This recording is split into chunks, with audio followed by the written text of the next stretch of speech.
Subscribe करें हमारे YouTube channel भजन गंगा की मिठास और दबाएं नोटिफिकेशन घंटी को भी।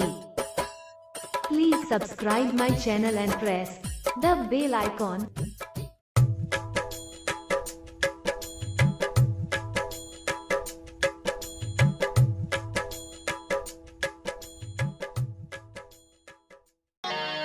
जन्मादिश्य यतोऽन्वयादितरता चार्थेषु भिज्ञः स्वरा तेने ब्रह्महृदायवादि कवये मुह्यन्ति यः सूरयः तेजो वारिमृदां यथा विनमयो यत्र त्रिसर्गो वृषा धाम्ना स्वेन सदा निरस्तकुहकं सत्यं परं धीमहि। बोले भागवत भगवान की। आइए भागवत की संहिता में प्रवेश करते हैं। इसमें 365 अध्याय, 12 स्कंध और 18,000 श्लोक। अभी तक महाभारत की कथा आप श्रवण कर रहे थे। भागवत जी का मंगलाचरण ऐसे श्लोक से किया गया जिसके 108 अर्थ निकाले गए। क्या है? बोले सत्यम परम धीमहि। सत्य की वंदना की गई, सत्य का ध्यान करने को बताया। क्यों? बोले अगर रामम परम धीमहि लिखा हो तो कहीं राम जी के भक्त ये न सोचें कि हमारा ग्रंथ है। कृष्णम परम धीमहि लिखा हो तो कृष्ण के भक्त अपना कॉपीराइट स्थापित करते हैं, ये हमारा। इसलिए सत्यम परम धीमहि। तो सत्य कौन है? बोले सत्यम सच्चिदानंद स्वरूपम श्री कृष्णम परम परमेश्वरम धीमहि ध्यायेमः। भगवान कृष्ण, क्योंकि शुरू में कहा गया सच्चिदानंद रूपाय, सत है। मध्य में कहा गया कि सत्य प्रथम सत्य परम सत्यम सत्य सियोनिम निहितम च सत्ये। तो सत्य कौन है? बोले भगवान कृष्ण। बड़ी सुंदर भगवान कृष्ण के लिए मंगलाचरण किया गया। सत्यम परम धीमहि। सत्य भगवान। जन्मादिस्य जन्म आदि विकारस रहितस्यापि यत्र वसुदेव गृहे जन्म। जो व्यक्ति जन्म और मृत्यु के बंधन से मुक्त था, उसने भक्तों को सुख देने के लिए आज वसुदेव के घर में जन्म। आगे के 2 श्लोक में अनुबंध चतुष्टय बताए गए कि भागवत क्या है, श्रीमद् भागवत का विषय क्या है, श्रीमद् भागवत सुनने का अधिकारी कौन है और भागवत सुनने से लाभ क्या है। धर्मा प्रोचित तैकोत्र परमो निर्मत्सराणां शतां वेद्यं वास्तुमत्र वस्तु शिवदं त्रापत्र्यो नमूलनम्। भागवत सुनने का अधिकारी कौन? बोले निर्मत्सराणां शतां। जिसके अंदर से मत्सर निकल गए हों वो भागवत सुनने का अधिकारी है। मत्सर मतलब ईर्ष्या। कंचन तजना सहज है, सहज त्रिया का नेह, लेकिन मान बड़ाई ईर्षा दुर्लभ तजना। जिसके मन से ये निकल जाए वही भागवत सुनने का अधिकारी है। और सुनने से होगा क्या? बोले वेद्यम वास्तु मत्तु शिवदम। वेद्यम वास्तु मत्तु, वास्तव का पता लगेगा। क्या है वास्तव? बोले वास्तवी जीवा, वास्तवी जगत, वास्तवी माया। इसके पता करने से क्या होगा? बोले शिवदम, कल्याण हो जाएगा। कैसे कल्याण होगा? बोले त्रापत्र्योन्मूलनम, तीनों प्रकार के तापों का शमन होना। बाद में आगे के श्लोक में बताया भागवत क्या है। बोले निगम कल्पतरोर गलितम फलम सुख मुखाद्रव मृत द्रव संयुतम पिबत भागवतम रसमालयम मुहुरहो रसिका भूय भावुका। भागवत क्या है? बोले भागवत निगम कल्पतरोर गलितम फलम। भागवत वेद का परिपक्व फल है, जो सुखदेव के द्वारा बोले फल है, तो सुख के द्वारा ये हमें प्राप्त हुआ है। सुखदेव के द्वारा परीक्षित को श्रवण कराया गया। पिबत भागवतम रसमालयम, भागवत रस सुधा का पान करो। तो कौन कौन पान करेगा? बोले रसिका भुई भावुक। दो लोगों को बुलाया, रसिक और भावुक, रसिक और भावुक। नैमिषारण्य की पावन भूमि 88,000 ऋषि बैठे हुए हैं। सौनक जी महाराज प्रश्न करते हैं, 88,000 ऋषि उत्तर देते हैं। सत्संग का सुंदर सत्र चल रहा था। सनकादिक ऋषियों ने 6 प्रश्न किया। पहला प्रश्न किया, पांडी मात का कल्याण कैसे हो। दूसरा प्रश्न किया कि शास्त्र बहुत हैं, लेकिन मनुष्य के पास समय कम है, तो शास्त्रों का सार क्या है।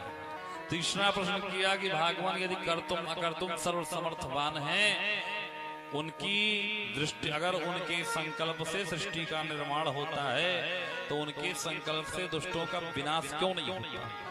चौथा प्रश्न किया कि भगवान अवतार क्यों लेते हैं। पांचवा प्रश्न किया कि यदि भगवान अवतार लेते हैं तो कितने अवतार लेते हैं। और छठा प्रश्न किया कि भगवान जब अवतार लेते हैं, दुष्टों को मार देते हैं, तो जब दुष्ट मर जाते हैं, धर्म की स्थापना हो जाती है, भगवान लीला संवरण करके धरती से चले जाते हैं, तो धर्मः कम शरणम गता, धर्म किसकी शरण में जाता है। ये 6 प्रश्न किया। सूत जी ने कहा महाराज अपने गुरु जी का ध्यान कर लें, फिर आपको कथा श्रवण करें। तो गुरु जी का ध्यान किया। गुरु जी कौन है। यम प्रव्रजन्तमनुपेतमपेत कृत्यम द्वैपायनो विरह का तरवा जुहावा पुत्रेति तनमयतया तरवोभिनेदुष तम सर्वभूत हृदयम मुनिमानतोष्मि।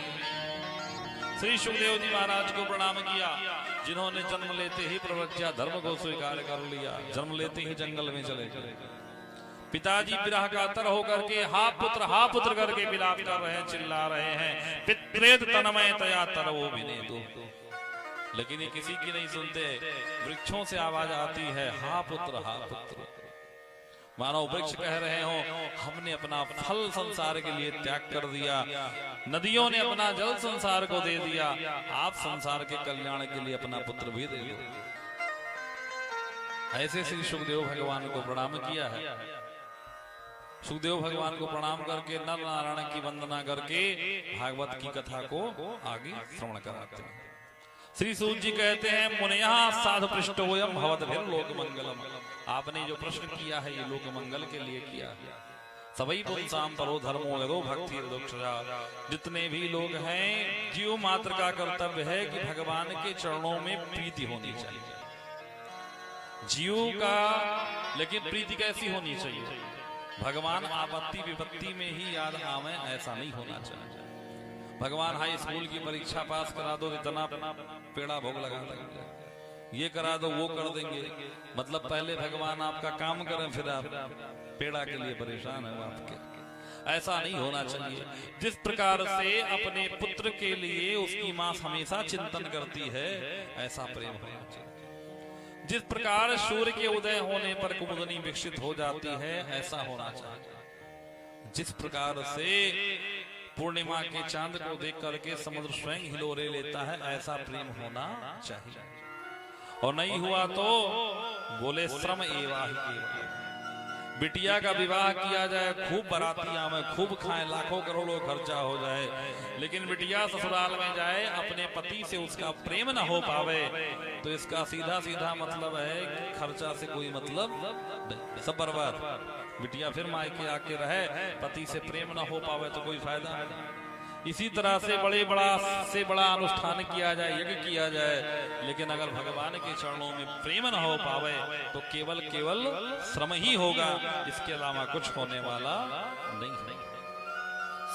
सौनक आदि ऋषियों ने कहा, महाराज ये जो आप बता रहे हैं, ये कैसा उपदेश दे रहे हैं। बोलिए भागवत का उपदेश है।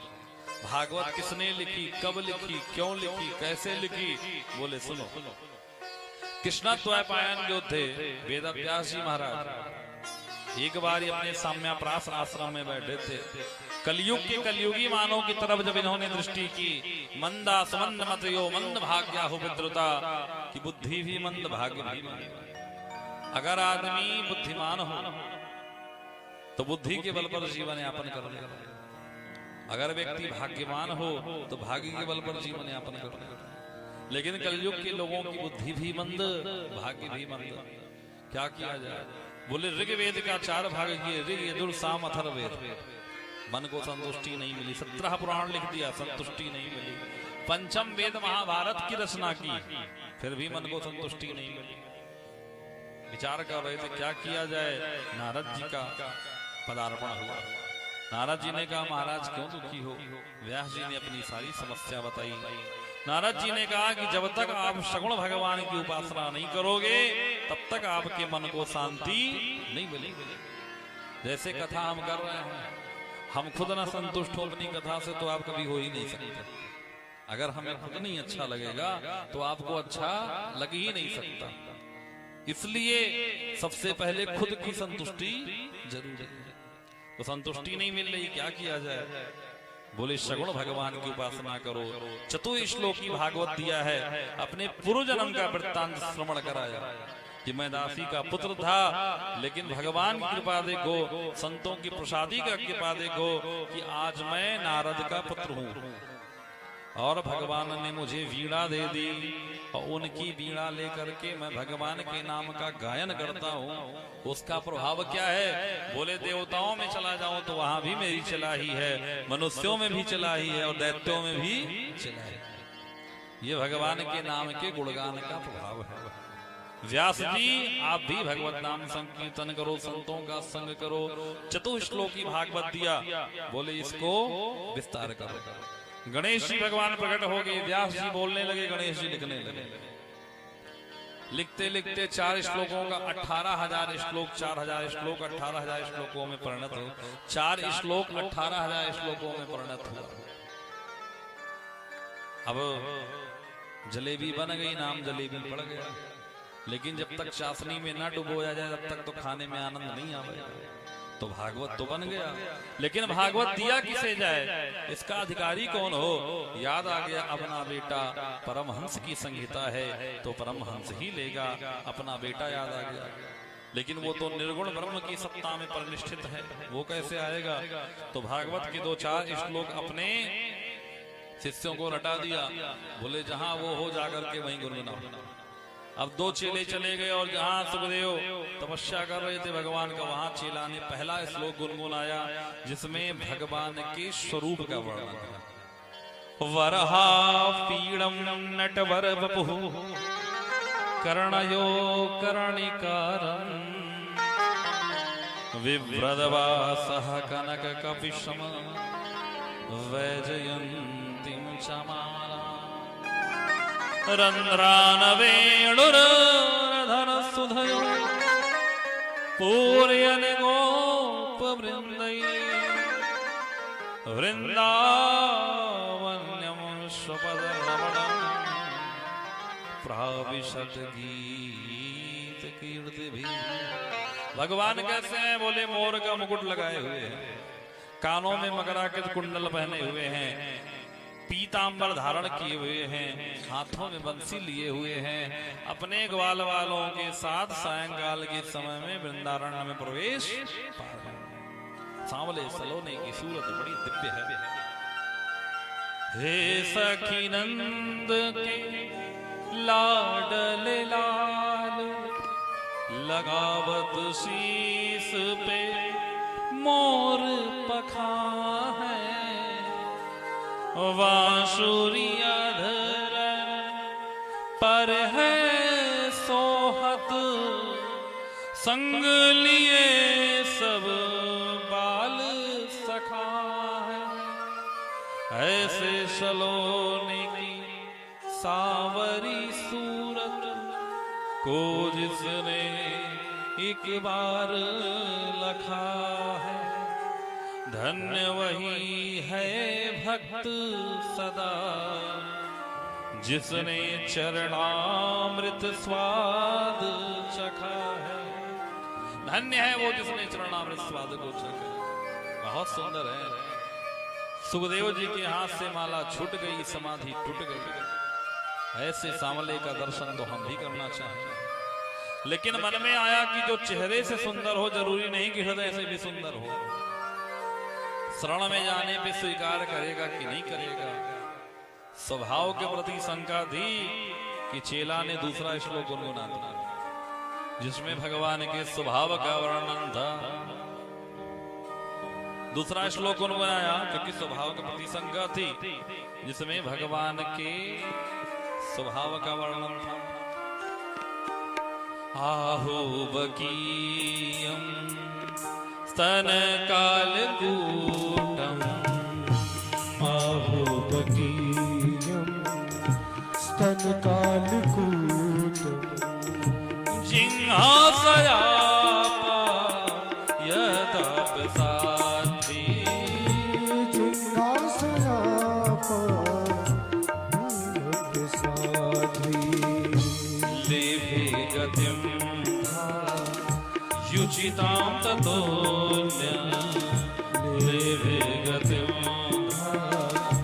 युचितां ततोऽन्यं, कं वा दयाल शरणं व्रजेम, कं वा दयालुः शरणं व्रजेम। आहुबकीयं आहुबकीयं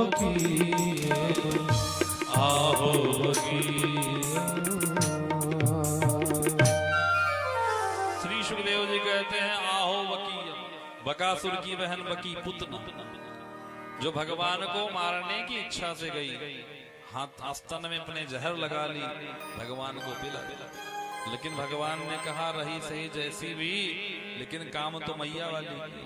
तो धातुष्टाम ततोन्यम, जो गति माता यशोदा को बाद में दी, वही गति पहले पूतना को दे दी।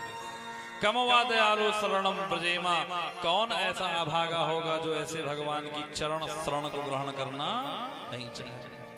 स्वभाव के प्रति जो शंका थी वो भी खत्म हुई, दौड़े दौड़े गए। और श्लोक सुनाओ।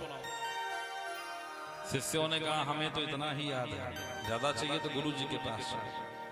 गुरु जी के पास लेकर के आए और श्री व्यास जी ने अपने पुत्र सुखदेव को 18,000 श्लोकों की संहिता प्रदान कर दी।